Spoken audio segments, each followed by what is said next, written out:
అమర్నాథ్ గారు పర్టికులర్గా లాస్ట్ 10 డేస్లో దూకుడు పెరిగింది. మోదీ గారు కానీ లేకపోతే అమిత్ షా గారు కానీ ఈ అంశాన్ని పదే పదే ప్రస్తావిస్తున్నారు. మీ ఉద్యోగాలు పోతాయి, మీ మంగళసూత్రాలు పోతాయి, లేదా మీ ఆస్తుపాస్తులు కూడా కాంగ్రెస్ లాగేసుకుంటుంది ఈసారి కనుక వాళ్ళకి కనుక అవకాశం ఇస్తే అని చెప్పి అంటాం. కానీ సరే ఇలాంటి కామెంట్స్ అన్నీ కూడా చేస్తూ ఉన్నారు. అండ్ నిన్న పర్టికులర్గా మనం ఈ టాపిక్ గురించి మాట్లాడుకుంటే తెలంగాణలో మేము ముస్లిం రిజర్వేషన్లు ఎత్తేస్తామని చెప్పి నిన్న సిద్దిపేట సభలో మాట్లాడారు అమిత్ షా గారు. ఎందుకు వై ఓన్లీ తెలంగాణ, ఎందుకు దేశవ్యాప్తంగా ఎందుకు చేయరు? అంటే ఏమో కారణం ఏమైనా ఉందా? అంటే ఆంధ్రప్రదేశ్ ఉన్నప్పుడే ఇది ముస్లిం రిజర్వేషన్ 4% ఇక్కడ ఇవ్వడం జరిగింది. సో కొన్ని రాష్ట్రాలు ఇదే మోడల్లో ముస్లిం రిజర్వేషన్స్ తీసుకురావడం జరిగింది. సో ఆ ముస్లిం రిజర్వేషన్స్ అనేది అప్పుడు హైకోర్టు 2004లో అయిన తర్వాత హైకోర్టుకు భారతీయ జనతా పార్టీ వెళ్ళడం జరిగింది. హైకోర్టు చాలా నిర్ద్వంద్వంగా దాన్ని కొట్టివేయడం జరిగింది. కొట్టివేస్తే అప్పుడున్న వైఎస్ఆర్ గారి గవర్నమెంట్, కాంగ్రెస్ గవర్నమెంట్ UPA 1లో వాళ్ళు అప్పుడు సుప్రీంకోర్టుకు వెళ్ళి దానిపైన దొడ్డిదారిన స్టే తీసుకురావడం జరిగింది. కాంగ్రెస్ పార్టీ ఈరోజు మాట్లాడుతున్న వ్యవహారం కాదు. ప్లస్ మీరు అన్న ఏదైనా కామెంట్ ఏదైతే మాట్లాడుతున్నామో మనం, అమిత్ షా గారు కావచ్చు, నరేంద్ర మోడీ గారు కావచ్చు, అవన్నీ కౌంటర్ కామెంట్స్. రాహుల్ గాంధీ గారు రాహుల్ గాంధీ గారు కావచ్చు, ఖర్గే గారు కావచ్చు, వాళ్ళ థింక్ ట్యాంక్ ఎవరైతే ఉన్నారో శామ్ పిట్రోడా. సో వీళ్ళందరూ ఏం మాట్లాడుతున్నారు ఈరోజు? ఎప్పుడు లేనటి విధంగా అంటే ఇన్హెరిటెన్స్ ట్యాక్స్ గురించి మాట్లాడుతున్నారు. 1985లో ఏదైతే అబాలిష్ చేయబడ్డ ట్యాక్స్ ఉన్నదో, ఇన్హెరిటెన్స్ ట్యాక్స్ కానీ వెల్త్ ట్యాక్స్ కానీ UPA 1 UPA 2 హయాంలో చిదంబరం గారు చాలాసార్లు ఈ విషయం మాట్లాడడం జరిగింది. ప్రతిసారి వారు ప్రయత్నం చేయడము, ఆ తర్వాత భారతీయ జనతా పార్టీ ప్రెషర్ వల్లనో లేకుంటే మిగతా పార్టీల ప్రెషర్ వల్లనో వాళ్ళు వెనకడుగు వేయడం జరిగింది. ఇప్పుడు వీళ్ళు అదే విషయాన్ని మళ్ళీ చెప్తున్నారు. రెండో విషయం ఏంటంటే, ముఖ్యంగా ఏదైతే సుప్రీంకోర్టు జడ్జిమెంట్ ఉందో, అంటే మత ప్రాతిపదికన ఇప్పుడు మన రాజ్యాంగంలో 2 విషయాలు పొందుపరచబడ్డాయి. ఒక విషయం ఏంటంటే, అంటే నేను కాన్స్టిట్యూంట్ అసెంబ్లీలో అంబేద్కర్ గారు అన్న మాట గురించి చెప్తాను. భారతదేశంలో ఏదైతే కాస్ట్ డిస్క్రిమినేషన్ వల్ల ఏవైతే వర్గాలు ఒక రకమైన ఆపరేషన్కు గురైనాయో వాళ్ళందరికీ రిజర్వేషన్ ఉండాలి అని చెప్తున్నప్పుడు ఎక్కడ కూడా వారు మతం గురించి మాట్లాడలేదు. అసలు మతాల ప్రాతిపదికన అప్పుడు చాలా చర్చ జరిగింది. మతాల విషయంలో చర్చ జరిగింది. అంటే ఫలానా మతం వాళ్ళకు పేదవాళ్ళు ఎక్కువ మంది ఉన్నారనో, ఫలానా మతం వాళ్ళు పేదవాళ్ళు తక్కువ ఉన్నారనో. కానీ వాళ్ళు చాలా క్లియర్గా అంబేద్కర్ రాజ్యాంగంలో పొందుపరిచిన విషయం చూస్తే కులాల అంటే వర్గాల విషయంకు వచ్చినప్పుడు ఈ ఏదైతే ఆప్రెస్డ్ కమ్యూనిటీస్ ఉన్నాయో, అంటే వంచబడ్డ వర్గాలు ఏవైతే ఉన్నాయో, అలా పర్సెప్షన్ ఏదైతే ఉన్నదో దానికి తగ్గట్టు రిజర్వేషన్ ఇవ్వాలి అనేది అంబేద్కర్ గారు చాలా చక్కగా స్పష్టంగా చెప్పడం జరిగింది. కానీ కానీ ఇలా కామెంట్ చేయడం ద్వారా ఒక సెక్షన్ ఆఫ్ పీపుల్కి కంప్లీట్గా దూరం అయిపోతామేమో అనేటువంటి భయం లేదా బీజేపీకి? లేదండి. ఎందుకంటే ఇప్పుడు మీకు ఒక ఎగ్జాంపుల్ చెప్తాను. ఏ సెక్షన్ ఆఫ్ పీపుల్కు మీరు దూరం అవుతా అంటున్నారు? ఈరోజు నేను మీకు ఒక ఉదాహరణ, GHMCలో మనము బీసీలకు లోకల్ బాడీ ఎన్నికలలో, మున్సిపాలిటీ ఎన్నికలలో 33% రిజర్వేషన్ ఉంది. సో బీసీలకు 33% రిజర్వేషన్ అంటే 50 సీట్లు బీసీలు మాత్రమే. అంటే బ్యాక్వర్డ్ కమ్యూనిటీస్ ఏవైతే గెలవాల్సిన సీట్లు 33% ఉన్నాయో 50 సీట్లు అట్లా మనం సపరేట్ చేస్తే ఆ 50లో ఈరోజు 31 మంది ముస్లిమ్స్లు ఉన్నారు. అది ఎంతవరకు న్యాయం అండి అది?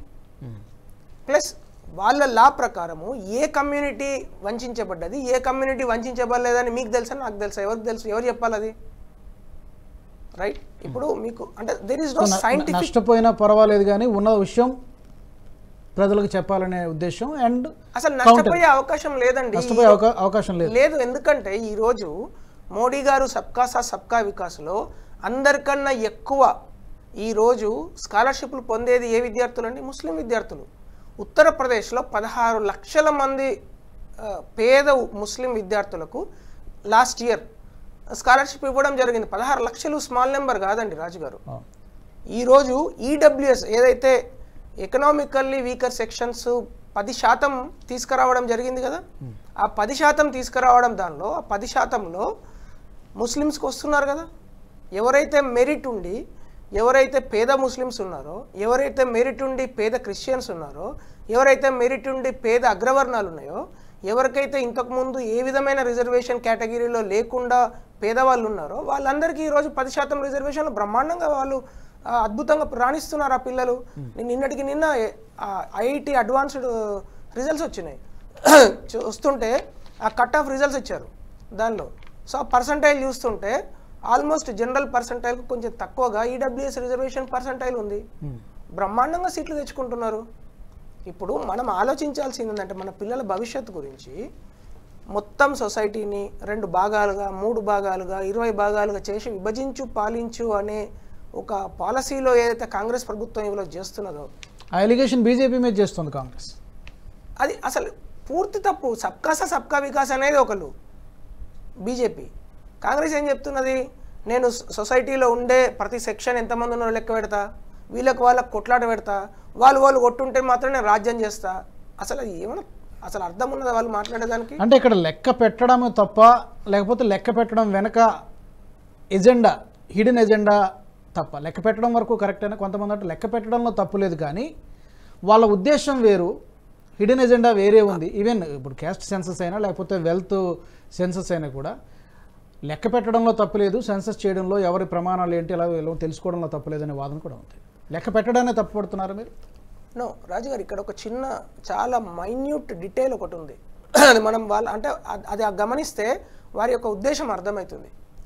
మన భారత రాజ్యాంగ ఎవరైతే నిర్ణేతలు ఉన్నారో, అంటే డాక్టర్ బిఆర్ అంబేద్కర్ గారు కావచ్చు, బాబాసాహెబ్ అంబేద్కర్ కావచ్చు, రాజేంద్ర ప్రసాద్ గారు కావచ్చు, మున్షీ గారు, వీళ్ళందరూ కూర్చొని కాన్స్టిట్యూంట్ అసెంబ్లీలో దీనిపైన 3 రోజుల పాటు విపరీతమైన డిస్కషన్స్ జరిగినాయి. కులాలకు రిజర్వేషన్ ఇవ్వాలని అప్పుడే వాళ్ళు మతాల పరంగా, కులాల పరంగా ఇలాంటి డిస్కషన్ చేశారు. అది మనం చదివితే చాలా వివరాలు తెలుస్తాయి.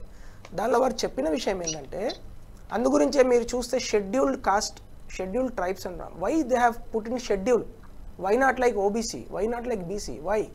బికాజ్ వాళ్ళు వంచబడ్డ వర్గాలు అని యునానిమస్గా వాళ్ళందరూ అంగీకరించారు. కాబట్టి రేపు పొద్దున ఎవరైనా ప్రధానమంత్రో ఎవరైనా రాష్ట్రపతితో వచ్చి దీన్ని మార్చే అవకాశం ఉండకుండా రాజ్యాంగంలోనే షెడ్యూల్ చేశారు. షెడ్యూల్ 5లో, షెడ్యూల్ 6లో. అంటే వాళ్ళకు రాజ్యాంగపరమైన చట్టబద్ధత ఇవ్వబడ్డది ఆ రోజే. ఓకే, అలాగే జస్ట్ లెట్ మీ కంప్లీట్. అలాగే ఈరోజు ఓబీసీలకు చట్టబద్ధత తీసుకువచ్చిన నాయకుడు ఎవరండి? నరేంద్ర మోడీ గారు. ఎందుకు ఈ కాంగ్రెస్ ప్రభుత్వం ఓబీసీలకు ఇప్పటివరకు చట్టబద్ధత తీసుకురాలేదు? 1991లో national OBC commission, national BC commission పెడితే 2017 వరకు వాళ్ళకి ఎందుకు చేతులు రాలేదు? 1991 నుంచి 2017 మధ్యలో వాళ్ళు ఎన్ని సంవత్సరాలు వాళ్ళు ప్రభుత్వం చేశారు? 20 సంవత్సరాలు చేశారు కదా. చేసినప్పుడు వాళ్ళు ఎందుకు మార్చలేకపోయినారు? వాళ్ళకి చేతులు రాలేదు. దానికి చట్టబద్ధత తీసుకొచ్చింది ఎవరు? నరేంద్ర మోడీ గారు. 73 సంవత్సరాలు ఈ దేశాన్ని రాజ్యం చేసిన కాంగ్రెస్ పార్టీ ఏ ఒక్కరోజు కూడా బీసీ ప్రధానమంత్రిని చేయలేదే. అసలు బీసీల కునగలన గురించి ఈరోజు మాట్లాడుతున్నారు. అసలు అందరికన్నా ముందు బీసీని ప్రధానమంత్రి చేసింది భారతీయ జనతా పార్టీ కదండి.